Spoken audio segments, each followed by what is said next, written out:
Hey guys, welcome to my first video. In this video, I'm going to be showing you how to automate customer support and lead capture for a plumbing business. And basically, any business is just specific to a plumbing business. So I built this thing in Voiceflow. It just starts off with the start block, and this just means like this is where your thing starts. This is a message block. It says this at the start of every thing when someone opens the chatbot. It says, "Welcome to Gunner's Plumbing Company. How may I help you?" And these right here are buttons you can press, like on the side here. Like if it opens up, you see like this. "Welcome to Gunner's Plumbing Company. How can I help you?" You can click buttons. We got two basic buttons: the FAQs and the book appointment button. And for FAQs, it just goes to this component with more buttons. Like, how do I schedule an appointment? Like, you click on this, all of them go to the questions intent. Like, I know it just says none, but I configured it in a way where it just determines if the user's asking a question or not. And yeah, these are the questions it asks for the FAQs.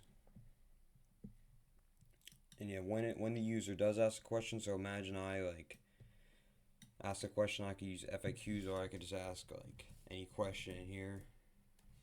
You know what I mean? And then it would go to this thing, right? This intent. And it would go from here to here. And you know how like a lot of people ask like shitty questions, or like a question that the AI wouldn't understand? Like, this is something Voiceflow just added. It's like a built-in thing that optimizes the question for the knowledge base. And it basically just programs it to take the question and make it a better question. Like I can show you down here in a minute, and it just applies the optimized question to this variable, the optimized question.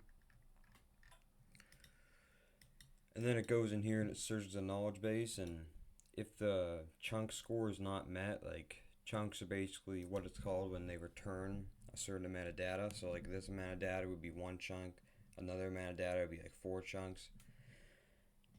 And if the minimum chunk score is not met, it goes down here and it crafts a response. So it basically just asks like ChatGPT 4. So this would be if I asked like a general question, like how do I unclog my toilet, which obviously wouldn't be in the knowledge base, because the knowledge base is specific for business knowledge, like stuff about the business. It basically says you're a customer support bot that tries to help them. And yeah, it just answers a question using ChatGPT 4. And then at the end there, it just listens for intent, see if they want to book another appointment, ask another question, etc. You know. And if it does return something, it goes over here and it goes to the ask clarifying questions thing. And I'm not going to get too into that, but it's basically this component which it senses and texts if like the question's unclear, it can't be answered, like if it needs to ask like more questions, I understand what they're talking about.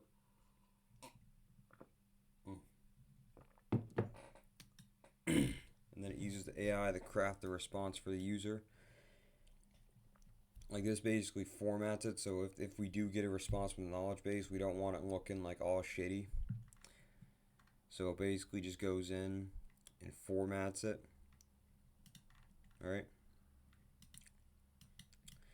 And then it outputs it to the user, so it sets the response as this. Like it outputs it.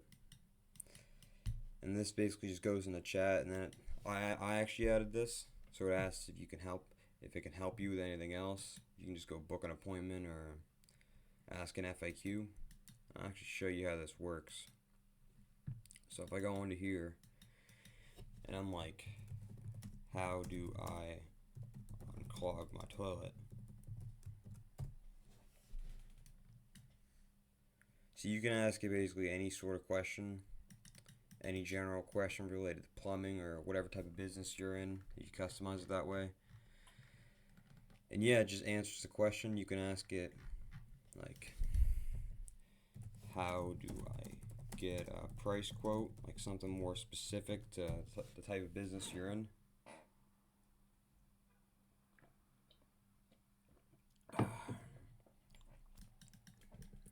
Oh, this is the clarifying questions thing. See, he's asking me more questions. See, I need a leaky pipe fixed.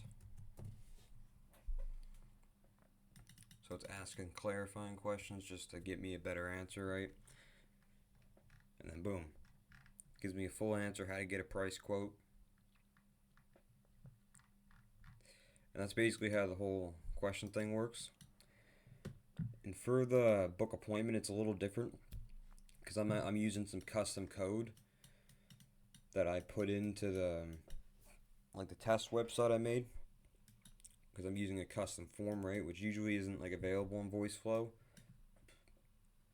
but it is. I can actually probably show you the code right here. Yeah, so this is just a little test website I made. It's right here. Show you. And yeah, this is the form code. It just makes a little form in the chatbot. I'll show you here in a minute. And these are all the variables it gets.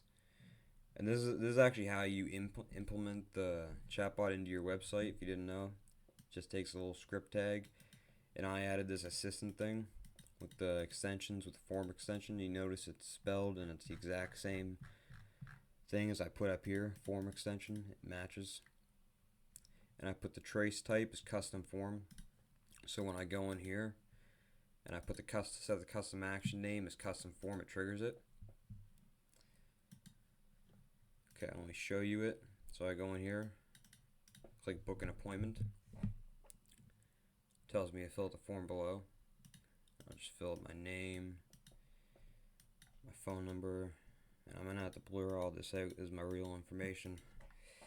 I'll just put this test right there, preferred service date, preferred service time, and I'll just submit this thing. So we've added you to our system. Our team will reach out to you shortly. And I'll show you what this did. But first I'm going to show you this thing. So it goes in here, it pops up the form. You see the message to fill out the form below, which you just saw in there. The custom form in here. I didn't set any action body, didn't really need it. And the pass is just response submitted.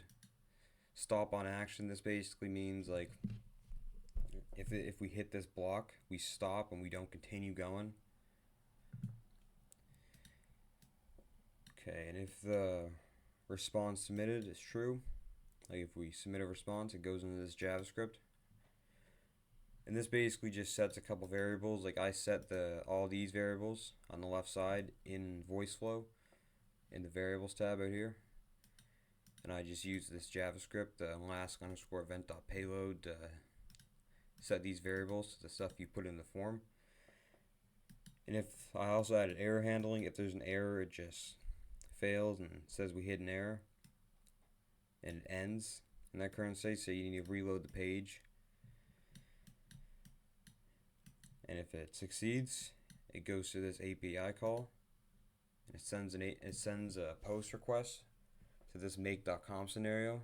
It sets the content type as application/JSON, which allows us to send JSON right here. And this just sends all the variables we had in the form. Let's see, just get it right here. I've been doing a lot of stuff in Make, which a lot more videos are coming out about all the stuff I'm doing. Go. Okay, and this is the webhook. It captures it. Actually, I'll show you in the history, because it did just run. There we go. So this is the webhook it hit from Voiceflow. And you see all these variables. I'm going to have to blur all these out, which it's kind of suck in editing, but it's going to have to do it. Get all these variables. And it goes in here and it searches the records. It searches if like my email is in the database, which I set up a little database right here in Airtable, which this can realistically be any like CRM you got You can you could even do it with Google Sheets, but it just checks if this email is like available in the database. And for this one, it checks if the user is not in system and if it is in system. And if it's not in system, the email shouldn't exist, and the phone number shouldn't be equal to the.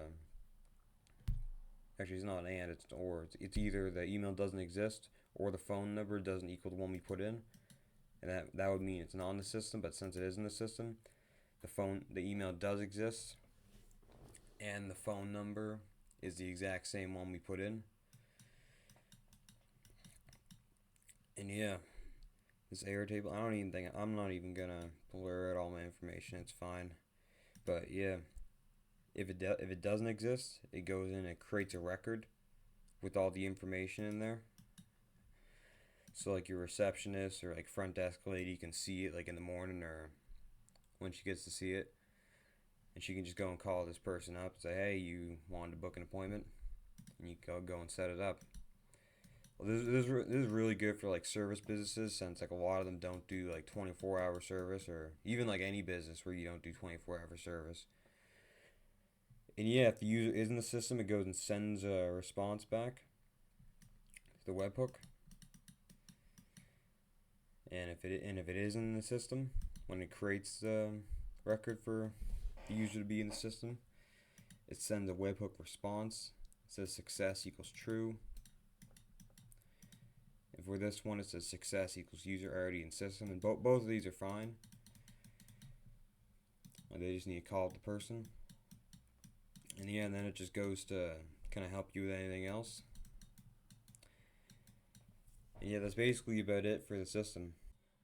Hey guys, just wanted to say, hope you liked my video. More videos are coming soon. I'm gonna make them better. I'm gonna improve every single fucking one. And yeah, I'm gonna link this whole system I made in the description below. I'm gonna build like a resource hub in Notion. It's gonna be cool.